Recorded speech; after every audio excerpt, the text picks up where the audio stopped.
Operation सिंदूर के time पे हमने देखा कि नैरेटिव जिस तरह से बिल्ड हुआ, नाउ मिलिटरीली हम जीत गए वो,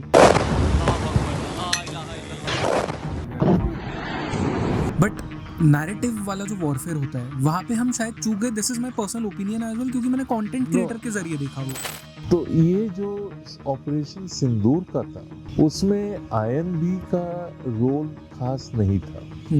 उसमें जो रोल था it was mostly foreign ministry and defence ministry. But वो रोल होना चाहिए था ना एनवी का. अब मैं उसमें नहीं जाऊंगा कि मीडिया का जितना एक्सपेक्टेशन था, every minute there should be a briefing, every hour there should be a briefing और सब कुछ बोल देना चाहिए. ये जो सब कुछ बोल देना चाहिए it can be a problem है. क्या मीडिया को सब कुछ बोल दें तो फिर उसके बाद आपकी कोई प्रॉब्लम होगी. आप किसके साथ डील कर रहे हैं? आप पाकिस्तान के साथ कर रहे हैं. पाकिस्तान का क्या बिगड़ता है? उनके जो फॉरेन मिनिस्टर हैं वो विदेशी टीवी पर आए, उनसे पूछा गया कि आप ये किस हिसाब से कह रहे हैं, तो क्या मुझे तो सोशल मीडिया से खबर मिली. तो हमारे मंत्री तो ऐसी बात नहीं करेंगे ना. करेक्ट. अब पाकिस्तानी मीडिया में छप गया हेडलाइन क्योंकि उनके लोगों ने बोला 4 रफेल गिर गए. अब विदेशी अखबार में भी वो छप गए. उस स्थिति में ऐसे सवाल करना और ये एक्सपेक्ट करना कि सरकार इसकी जवाब देगी, ये होता नहीं है, कभी भी नहीं हुआ है. कोई भी रिस्पॉन्सिबल गवर्नमेंट ये सवाल नहीं लेता. जो काम बीबीसी करता है या जो काम अल जजीरा करता है, why don't we have a channel like that in India जो इंडिया का वो माउथपीस का काम करे या एटलीस्ट उस तरह का काम कर सके. बीबीसी की जो चार्टर है वो हमारे चार्टर से एकदम डिफरेंट है. वहाँ की जो सरकार है उसके खिलाफ भी बोलते हैं, वहाँ के मंत्रियों के खिलाफ बोलते हैं, वहाँ की पॉलिसी के खिलाफ बोलते हैं. Their charter is from the monarch, not from the government. लेकिन हमारी charter is from the government. But shouldn't we do that now?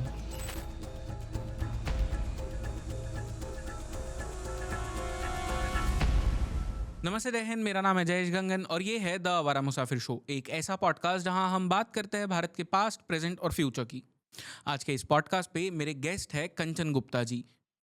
Kanchan Gupta ji एक वेटरन जर्नलिस्ट है, एक पॉलिटिकल एनालिस्ट और एक टेलीविजन कमेंटेटर भी. करेंटली वो एक सीनियर एडवाइजर है with ministry of information and broadcasting. इस पॉडकास्ट पे कंचन गुप्ता जी के साथ हमने कई सारी बातें की है उनके करियर के बारे में, भारत के बदलते पॉलिटिकल नैरेटिव्स के बारे में और ऑपरेशन सिंदूर में जो नैरेटिव वॉरफेयर हुआ था उसके बारे में. ये पॉडकास्ट है in collaboration with Kashmir literature festival. Kashmir literature festival एक ऐसा फेस्टिवल है जहाँ पे देश भर के कई सारे intellectuals, authors, political analyst, military analyst, defence analyst, geopolitical analyst एक छत के नीचे आते हैं और कई सारी चीज़ों पे बातें करते हैं. वो डिस्कस करते हैं भारत का past, present and future in true sense. इस पॉडकास्ट पे आपको कंचन गुप्ता जी से बहुत सारी इंटरेस्टिंग चीज़ें जानने मिलने वाली है. So without any further ado, let's begin in 3, 2, 1.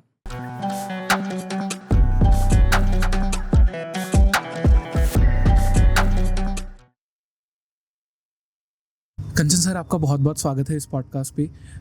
Today we are here at Kashmir literature festival and organising committee ने ये पॉडकास्ट फैसिलिटेट करवाया है. And firstly sir, welcome on the show. Thank you. Sir, एक चीज़ जो मैं आपसे पूछना चाहता हूँ, बिकॉज आपका जर्नलिज्म करियर जो है वो बहुत लंबा रहा है. Now you are working with I and B ministry as well. तो I come from the same background of journalism. मेरा ट्रेडिशनल जो पढ़ाई है वो वहीं से हुई है. And I think you started in 1980s if I am not mistaken. I started in 1983.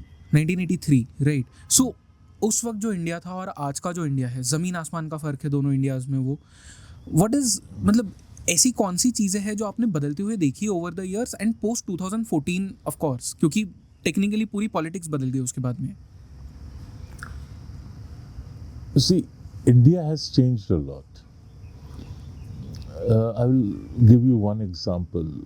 When 1983 जब मैं जर्नलिज्म में आया, उस समय भारत की जो चिंताएं थी, concerns थे, they were vastly different. So we were looking at an economy which was very weak. There were no jobs happening. लोगों को पता नहीं था आगे चल के क्या होगा। जब मैं अपना ही एग्जांपल दूं,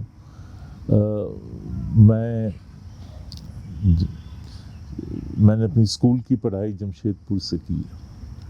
उसके बाद मैं कलकत्ते आया अपने कॉलेज के पढ़ाई के लिए।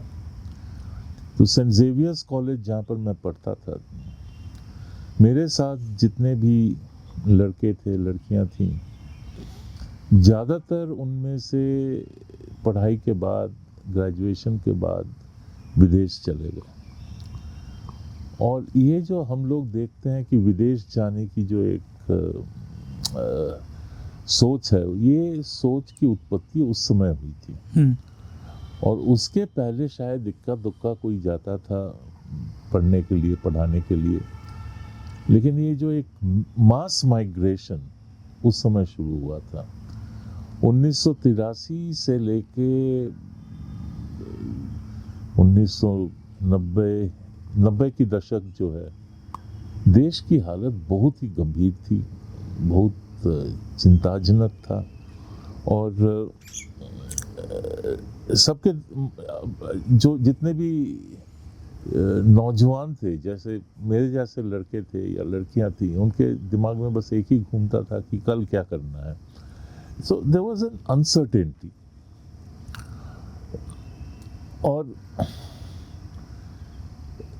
आपने पूछा कि जर्नलिज्म में आना, ये जर्नलिज्म में आना भी बड़ा एक्सीडेंटल था। ओके। मैं कोई सोच समझ के बड़ा इस पर रिसर्च करके जर्नलिज्म में नहीं आया था। ये इत्तेफाक की बात थी कि 1983 में मैं ग्रेजुएट कर रहा था और 1982 में कलकत्ते से टेलीग्राफ लॉन्च हो रहा था, एमजे अकबर लॉन्च कर रहे थे। तो वो उस समय संडे नाम का एक पत्रिका छपता था, तो उसके वो संपादक थे। और संडे में एक पत्रकार थे, वो थिएटर से भी जुड़े हुए थे और मैं उन दिनों में काफ़ी थिएटर में दिलचस्पी रखता था। तो मासूद उल हक उनका नाम था। तो उन्होंने कहा कि देखो यार, ये थिएटर में तो you can't make a living out of theatre, I mean it's not a profession, so you have to decide कि what you wish to do. तो मैंने कहा कि I don't know, I mean I have not thought about it. तो उस समय जो एक था ना कि आप ग्रेजुएट करोगे, तो कलकत्ते में उस समय फिर भी कुछ ब्लू चिप कंपनीज थी। ब्रूक बॉन्ड था, लिप्टन था, आईटीसी था, शॉ वॉलेस था, ऐसे कई सारे कंपनियां थी। और आपका एक गारंटी था कि अगर आप अच्छे कॉलेज से आते हो तो वहाँ पर आपको मैनेजमेंट ट्रेनिंग की नौकरी मिल जाएगी। तो हम लोग खूब इसके बारे में चिंता नहीं करते थे कि कुछ ना हो तो बस वहीं पर पहुंच जाएंगे। डनलॉप था। और तो उसने कहा नहीं ये यू हैव टू डिसाइड। तो उसने फिर एमजे अकबर से बात की, तो एमजे अकबर ने उसको कहा कि उसको बुला लो, मुझसे एक बार मिला दो। तो वो मुझे लेकर गया, बोला कि ये है। तो अकबर ने कहा कि आप किस ईयर में हो? तो मैंने कहा आपकी हो गई पढ़ाई? तो मैंने कहा नहीं, मैं सेकेंड ईयर कंप्लीट करके थर्ड ईयर में जा रहा हूँ। तो उन्होंने कहा तो फिर मुझे तो यहाँ पर ग्रेजुएट लेना है। तो मैंने कहा कि ठीक है। तो उन्होंने कहा ऐसा करो, तुम काम करना शुरू करो, तो तुम्हारी जो कंफर्मेशन होगी वो ग्रेजुएशन के बाद होगी। तो ऐसे ही आप कह सकते हैं मैं भटकते हुए पत्रकारिता में पहुंच गया। लेकिन जब एक बार आ गया तो मुझे अच्छा लगा, मैं रह गया उसमें।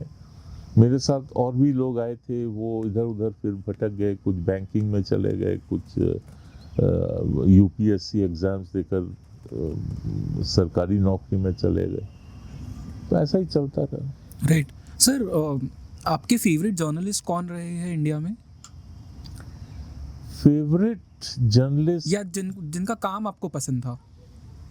अगर आप कहें कि इंस्पिरेशन के तौर से, तो उस समय एमजे अकबर की एक बड़ी इम्प्रेशन हम सब पर थी कि पत्रकार होना है तो इस तरीके का होना है। He was very hard working, उनकी एक लैंग्वेज पर जो कमांड थी, इट वॉज अनबिलीवेबल। एक और मैगजीन छपती थी उस समय, उसका नाम था रविवार, और उसके संपादक थे एसपी सिंह। वो बाद में उन्होंने आज तक लॉन्च किया था। तो SP Singh was also hugely inspirational. So, and we had a small, journalism was a very small profession at that time. आज जैसा नहीं है कि every second person you meet says कि I am a journalist, मैं मीडिया में हूँ। उस समय सब कोई को पहचानता था। बाद में मैं स्टेट्समैन में गया, वहाँ के उस समय के जो संपादक थे सुनंदा के दत्ता रे, उनसे जो लिखने की शैली है वो सीखने को मिला।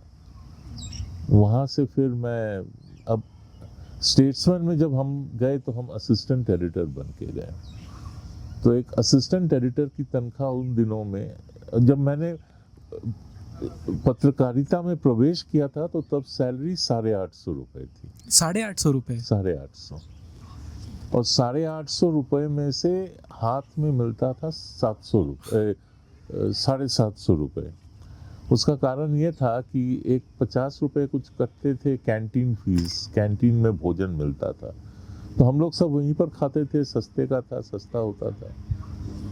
और 35 रुपये या 40 रुपये कटते थे। एक अशोक मित्रा उन दिनों में फाइनेंस मिनिस्टर थे वेस्ट बंगाल के, मार्क्सिस्ट फाइनेंस मिनिस्टर। तो उन्होंने एक अनएम्प्लॉयमेंट टैक्स लागू किया था कि जिनके पास नौकरी है उन पर ये टैक्स लगेगी कि वो, क्योंकि उनके पास नौकरी है तो अनएम्प्लॉयड लोगों के लिए पैसा निकालने के लिए इन पर टैक्स लगेगी। अच्छा। तो वहाँ से लेके घसीटते घसीटते हम जब स्टेट्समैन में असिस्टेंट एडिटर के पद पे पहुँचे 1990, 89, 90, 86, 87 में मैं चला गया था। 89, 90 में मेरी तनख्वाह थी 3000 कुछ रुपए। ये एक बड़े अफसोस की बात थी कि इतनी कम तनख्वाह है, लेकिन ये था कि एक मुझे कंपनी का फ्लैट मिला हुआ था, कंपनी का फ़ोन था, तो हो जाता था गुजारा। मैं मुंबई में किसी कारण से आया था, तो वहाँ पर जे आर्ट गैलरी के साथ एक रेस्टोरेंट हुआ करती थी। अब मुझे पता नहीं इन दिनों में है भी कि नहीं वो। तो मैं वहाँ पर लंच के लिए गया था, तो एक टेबल पर कई सारे सीनियर पत्रकार लंच खा रहे थे। उनमें से एक थे विनोद मेहता। और विनोद मेहता को उस समय विनोद मेहता की एक बड़ी क्रेज़ थी कि विनोद मेहता। तो मैंने जाकर अपने आप को इंट्रोड्यूस करवाया, तो उसने भी बोला कि अच्छी बात है, ये है, फिर मिलेंगे। फिर एक बार लखनऊ एयरपोर्ट में मेरी उनसे मुलाकात हुई। तो विनोद ने कहा कि आप दिल्ली आना चाहोगे? तो मैंने कहा कि अगर काम सही हो तो आ जाएंगे। तो दिल्ली से उन्होंने उस समय वो पायनियर लॉन्च कर रहे थे। पायनियर जैसा आपको मालूम है पुराना अखबार है, इलाहाबाद का अखबार है, और बाद में लखनऊ में आया जयपुरिया, उनको उस अखबार को लखनऊ लेकर आया। जयपुरिया पुल आउट कर रहे थे। तो वो जब पायनियर लॉन्च कर रहे थे दिल्ली में, तो उन्होंने मुझे पूछा कि आना चाहोगे? तो मैंने कहा आ जाएंगे। तो 91 में जब आया तो 10,000 रुपये की मेरी सैलरी थी। और मुझे याद है मैं सबको चिट्ठी में, I was writing letters to all friends all over the place, America में, यहाँ पे कि मुझे 10,000 रुपये की नौकरी मिली है। तो in a sense it was a very innocent world also. आज के दिन में कोई ऐसा नहीं करेगा, लेकिन उस समय ये एक बड़ी एक अचीवमेंट की एक बात थी, ये थी। खैर, that is how it all happened. Right. In fact 1995 was the year जब आपने फुल टाइम जर्नलिज्म छोड़ने का डिसीजन लिया था. 95 के एंड में, 96. यस, यू डिसाइडेड एल के अडवाणी जी एंड अटल बिहारी वाजपेयी जी के साथ जुड़ने का. कुछ ऐसे हो गए, मैंने the situation became such. Vinod Mehta ने नौकरी छोड़ दी. वो बड़े नौकरी छोड़ देते थे. मालिक से झगड़ा हो जाता था तो वो जी, नौकरी he is छोड़ famous के for चले that. जाते. तो वो छोड़ के चले गए. अब हम सब वहाँ पर जो थे उन्हीं के लाए हुए थे. फिर एक नए संपादक आए. वो एलएम थापर को एक ऐसा संपादक चाहिए था जिसके साथ वो सरकार की एक रिलेशनशिप बना सकें और बनाए रखें. तो एक संपादक जी आए तो उनको हम सबसे बड़ी चिढ़ थी कि आप तो विनोद के आदमी हो, आप तो विनोद के आदमी हो, आपको इतना पैसा नहीं मिलना चाहिए, आपको कम मिलना चाहिए. कितना पैसा मिल रहा है? तो मैंने एक दिन कह दिया कि ठीक है, यहाँ ये रही आपकी नौकरी, मैं चला. उस समय एक एसपी मुखर्जी फाउंडेशन था और वो अभी भी है, और अडवाणी जी उसको देखते थे. तो उन्होंने मुझे कहा कि आप इधर आ जाओ, इसका काम संभाल लो. तो वैसे ही हुआ. गए तो फिर वहीं पर रुक गए काफ़ी लंबा टाइम. सरकार बनी अटल जी की तो फिर मुझे प्रधानमंत्री कार्यालय में ले गए. वो वहाँ पर से मुझे कायरो भेजा गया. गुजरात में जब गोधरा के बाद दंगे हुए तो अरब प्रेस में काफ़ी हलचल थी उसको लेकर, और काफ़ी मिस इन्फॉर्मेशन हो रहा था. और उन दिनों में अरबिक प्रेस की, मीडिया की जो सेंटर थी वो कायरो हुआ करता था. तो मुझे भेजा गया वहाँ पर कि भाई इसको देखिए, कुछ संभालिए. तो I am very happy. I was able to do a lot of work from there. It was a very fulfilling time. And then I came back to Delhi and I rejoined the Pioneer, which was then being edited by Chandan Mitra. Chandan was also and I had known Chandan for a long time. I was very comfortable with him. He was very comfortable with me. So we worked together. And then, to cut a long story short, in 2014, you see, some of us were very sure that Narendra Modi would become the Prime Minister of the country. ये किस basis पे, मतलब वही show like कुछ science थे ऐसे? The way he was going in Gujarat में जब वो मुख्यमंत्री थे, उनकी जो उन्होंने जिस तरीके से अपने गवर्नेंस मॉडल को बिल्डअप किया, वहाँ से लेके फिर उन्होंने जिस तरीके से आगे की सोची. और यह भी सही था कि भाजपा की जो लीडरशिप थी, थोड़ा सा लीडरशिप को थके हुआ लग रहा था. They were tired. And after the 2009 के चुनाव में जब रिजल्ट्स आए तो ये क्लियर था कि लीडरशिप में चेंज होना जरूरी है. और कोई ऐसा लीडर नहीं दिख रहा था जो उस समय, वो यूपीए का ज़माना था, और उस समय इस करंट इनकम्बेंसी को तोड़ते हुए अपना पावर में आ सके. ऐसा कोई और लीडर नहीं था जिसमें एग्रेशन हो, जिसमें विजन हो, और जिसकी यूथ के साथ कनेक्ट हो. तो फिर I thought कि I should do something about it. I gave up my job and I joined the campaign in 2014. Okay. The 2014 campaign, but I joined in 2011, I think. Okay, 3 years. 2011 और 2012 उस समय. तो उसका एक हम लोगों ने डिजिटल प्लेटफॉर्म शुरू किया था, नीति डिजिटल बोल के. And in its time it was, अपने समय से काफ़ी आगे था वो. We were doing audio. आज के दिन में audio visual, podcast, these are very common. At that time it was something very new. और सबसे बड़ी जो फीचर थी उसकी, जो मोदी जी जहाँ पर भी भाषण दे रहे थे, हम लोग उसकी लाइव वेबकास्ट कर रहे थे। ओके।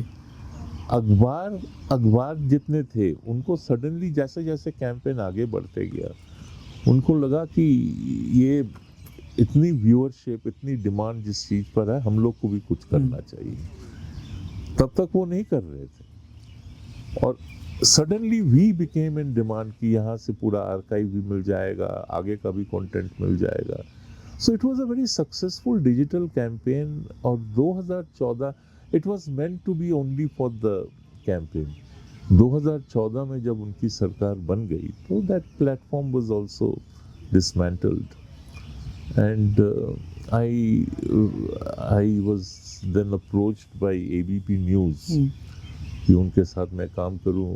अभिक सरकार थे उस समय, उन्होंने मुझसे बात की तो मैं गया उनके साथ। काफ़ी मैंने 3-4 साल काम किया था और फिर मैं थक गया था कि ये the whole thing becomes very, वही सेम रूटीन बन जाता है हर रोज़ का। तो लाइन वर्क जिसको कहते हैं वो मैं और नहीं करना चाह रहा था। तो फिर ORF से एक ऑफ़र था कि आप यहाँ पर डिस्टिंग्विश्ड फेलोशिप लें और आपको पूरा सपोर्ट में, आप जो भी करना चाहते हैं करें यहाँ पर आकर। तो फिर मैंने वैसे ही काम किया था। फिर पैंडमिक के बाद मुझे सरकार ने पूछा कि क्या आप हमें थोड़ा हमारे साथ काम करना चाहोगे, ये जो कम्युनिकेशंस हैं उसका थोड़ा अगर हम लोग कुछ कर सकें, क्योंकि पैंडमिक के समय में आपको मालूम है कि it was a very messy affair. Although the government's intent was there, Modi ji's intent was there, but for whatever reason, the situation was such, the crisis was such, the enormity of the problem was so huge. So I joined and I had thought it would be only for a short while, but वो गए तो अब वहीं पर रह गए हैं अब। राइट। बट सर मुझे एक और चीज़ बताइए, क्योंकि आप जो इन्फॉर्मेशन मिनिस्ट्री है इनके साथ में इतना क्लोजली आप काम करते हैं, एंड ऑपरेशन सिंदूर के टाइम पे हमने देखा कि नैरेटिव जिस तरह से बिल्ड हुआ, नाउ मिलिटरीली हम जीत गए वो, बट नैरेटिव वाला जो वॉरफेयर होता है वहाँ पे हम शायद चूक गए। This is my personal opinion as well, क्योंकि मैंने कंटेंट क्रिएटर के जरिए देखा वो। I will not contradict you, but you have to understand, the government of India is a huge organization. इसका कोई एक नरेशन का सोर्स नहीं है, इसका कोई एक स्पोक्समैन नहीं है, इसका कोई एक प्लेटफॉर्म नहीं है, और इसका ना ही कोई एक सिंगल विंडो है। तो इसमें क्या होता है कि there is a lot of, historically every ministry has its own narrative, और आप अगर थोड़ा भी सजेस्ट करना चाहें तो उनको लगेगा कि आप इंट्रूड कर रहे हैं। And don't forget that our structure, our governance structure is for better or for worse, it is the bureaucracy, and they have their own reasons, they have their own structures, so they want to function within that. तो ये जो operation सिंदूर का था उसमें INB का role खास नहीं था। उसमें जो रोल था it was mostly foreign ministry and defence ministry. But वो रोल होना चाहिए था ना INB का। अब मैं उसमें नहीं जाऊंगा, होना चाहिए था नहीं चाहिए था, मैंने आपको बैकग्राउंड दे दिया है कि ये रियलिटी है। वहाँ पर अगर फॉरेन मिनिस्ट्री और डिफेंस मिनिस्ट्री, रक्षा मंत्रालय, विदेश मंत्रालय, उसको उन्होंने उसकी जिम्मेदारी ली, तो और इसका एक हिस्टोरिक रीज़न भी है। इसके पहले जब भी कॉन्फ्लिक्ट हुआ, जंग हुआ, जो भी हुआ, कम्युनिकेशन उसमें दो हिस्सों में होता था। रक्षा मंत्रालय करती थी, विदेश मंत्रालय। तो इस बार भी वही हुआ। और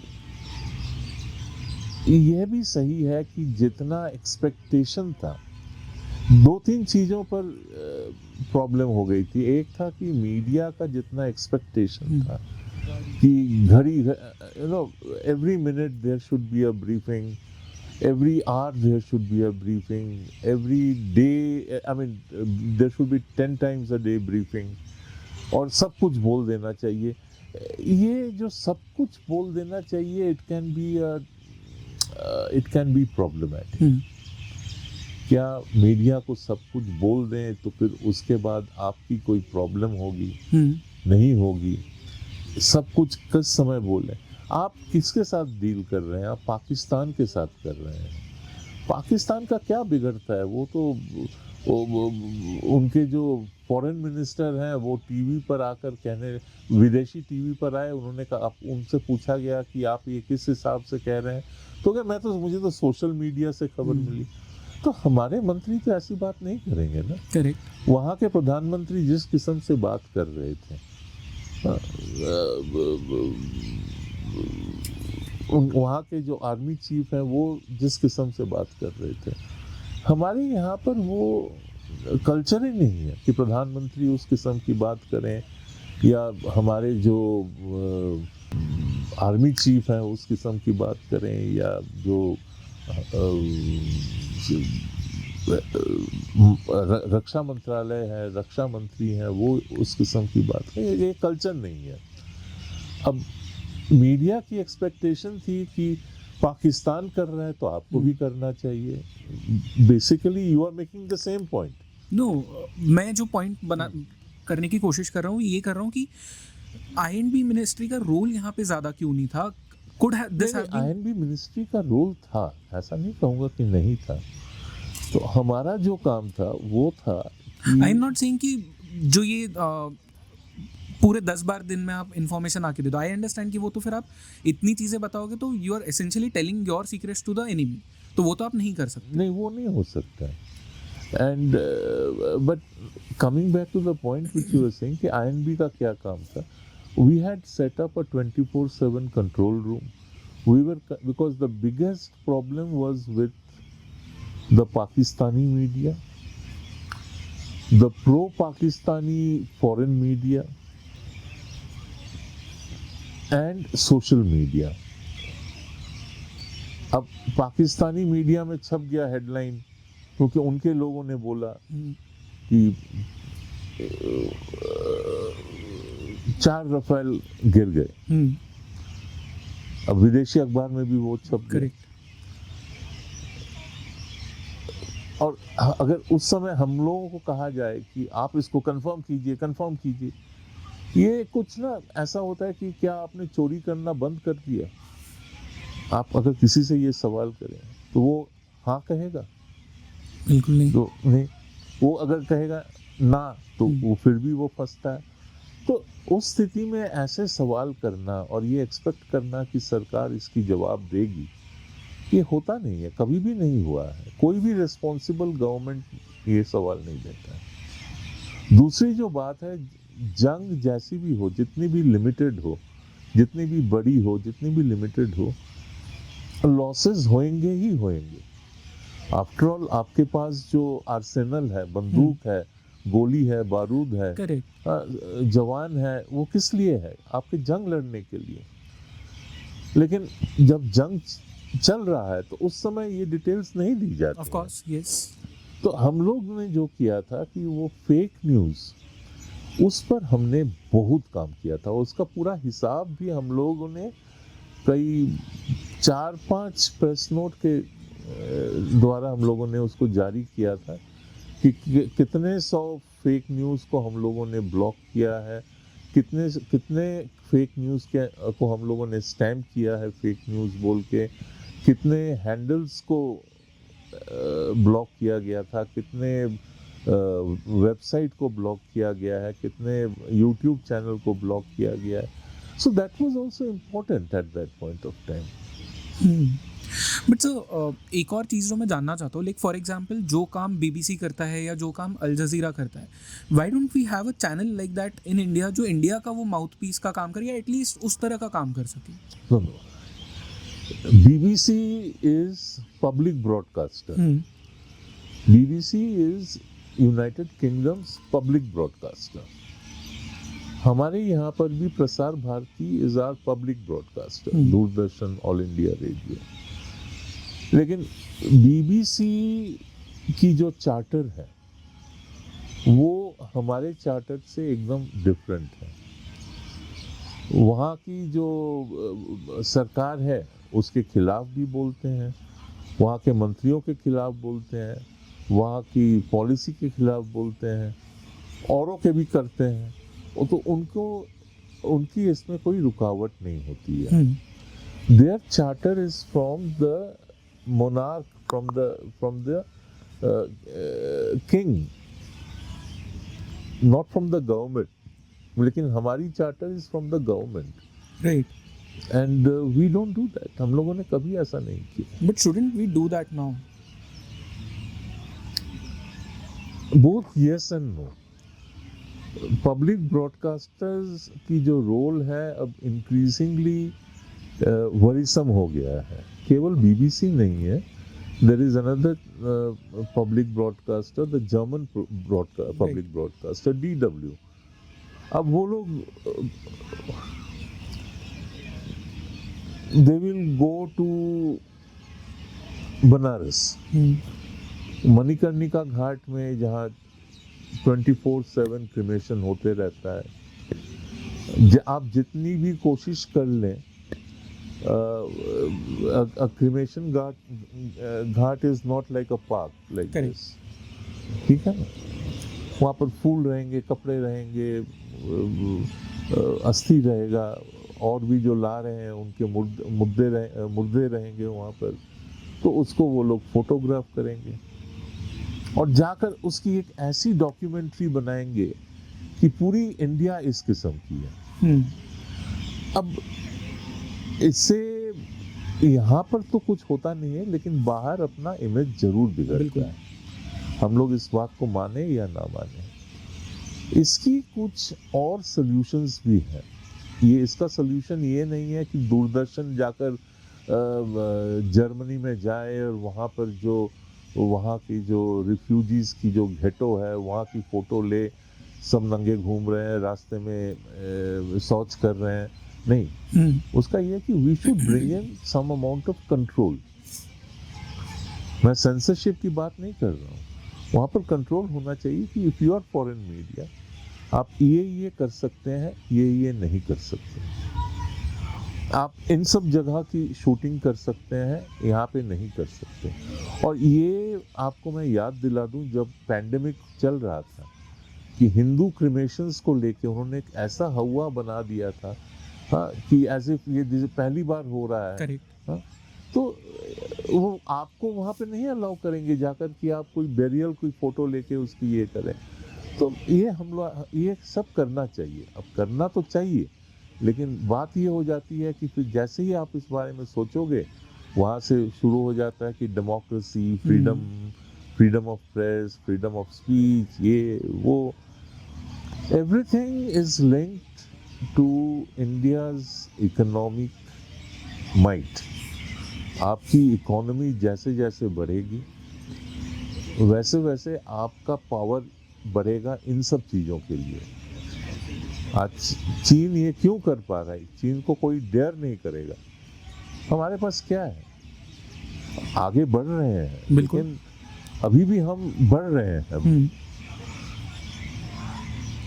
सो वो प्रॉब्लम्स की वजह से हम ये चीज़ें नहीं कर सकते टेक्निकली। लेकिन ये कुछ चैनल्स हैं, वो अब ग्लोबल चैनल की सोच रहे हैं। अर्नब गोस्वामी इस पर काम भी कर रहे हैं। तो ये भी सही है कि अगर आपके प्राइवेट चैनल्स आए जिसका ग्लोबल व्यूअरशिप हो, उसका असर ज़्यादा होता है। ओके सर, आई थिंक बहुत सारी चीज़ें जिन पे मुझे बात करनी थी, एंड उसके लिए शायद हमें थोड़ा लंबा टाइम और लगेगा। आज वहाँ से मुझे पीछे से अभी बता दिया गया कि टाइम खत्म हो गया, but thank you so much sir इस पॉडकास्ट के लिए। And I think there is so much more, क्योंकि मैं आपसे और भी चीज़ें जानना चाहता था आपके करियर के बारे में, बिकॉज आपने बहुत सारी चीज़ें होते हुए देखी आपकी लाइफ में, करियर में, इंडिया में, पॉलिटिकली। तो वो सभी चीज़ों पे बात करेंगे, but sir for that probably in the next podcast. Thank you so much for this one sir.